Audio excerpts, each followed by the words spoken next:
Saudara-saudari terkasih, salam damai sejahtera dan salam jumpa kembali dalam edisi renungan hari ini.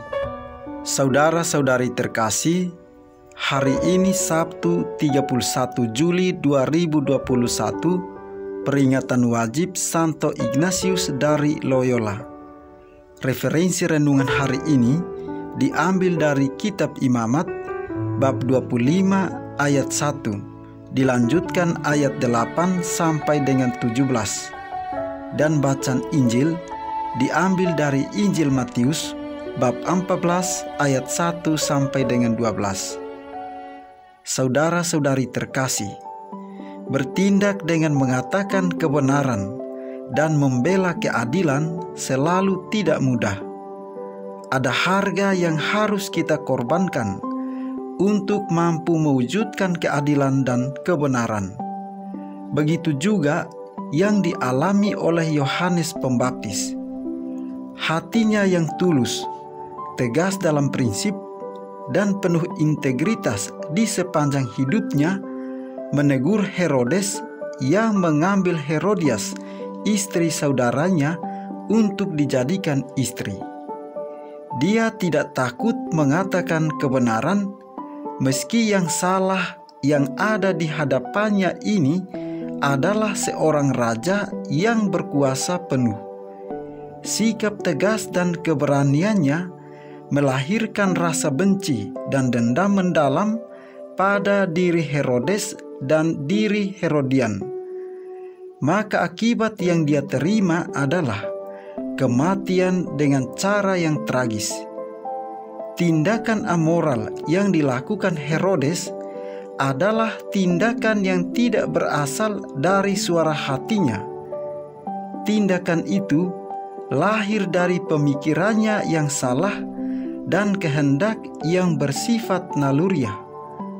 Dan ternyata di satu sisi, penyangkalan atas suara hatinya menyebabkan Herodes mengalami penyesalan dan kesedihan dalam hidup. Apakah kita berani mengatakan kebenaran dan memperjuangkannya di tengah situasi kehidupan yang banyak terjadi penyelewengan dan ketidakadilan? Saudara-saudari terkasih, Injil hari ini menunjukkan betapa buruknya kualitas pribadi Herodes. Herodes membuat suatu keputusan yang tidak berasal dari suara hatinya saat ia memutuskan untuk memenggal kepala Yohanes Pembaptis. Herodes bagaikan bulu yang digoyang ke kanan dan ke kiri oleh tiupan angin. Herodes membunuh Yohanes Pembaptis karena kebenaran. Herodes tidak mendengarkan dan menggunakan suara hatinya yang menolak pembunuhan Yohanes Pembaptis. Dia memilih mendengarkan permintaan anak perempuan Herodias dan memilih menjaga martabatnya di hadapan para tamu atas dasar sebuah janji.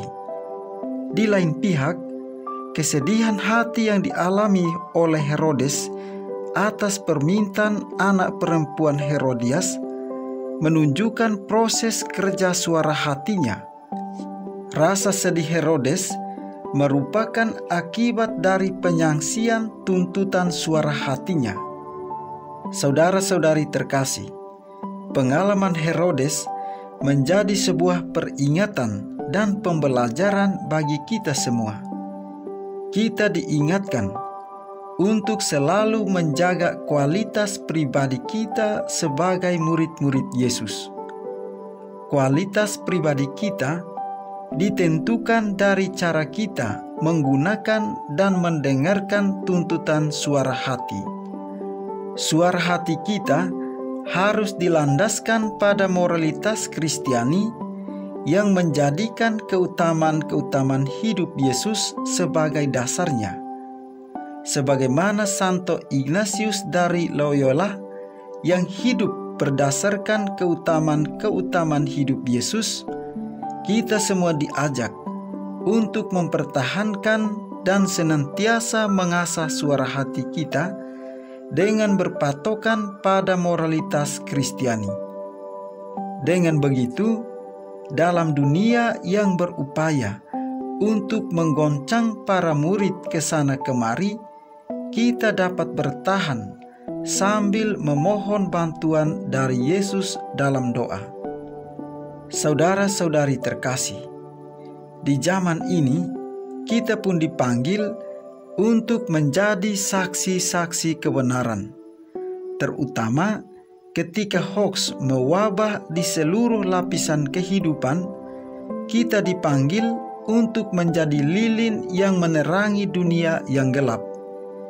Kita dipanggil untuk menyuarakan kebenaran yang terlindas di bawah ketiak para penguasa.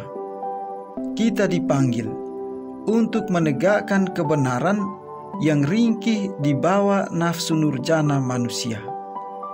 Yesus memberi jalan, kebenaran, dan hidup. Dan kita pun dituntut untuk senantiasa mengikuti teladan Yesus sebagai sang sumber kebenaran kita. Kiranya Tuhan memberkati kita.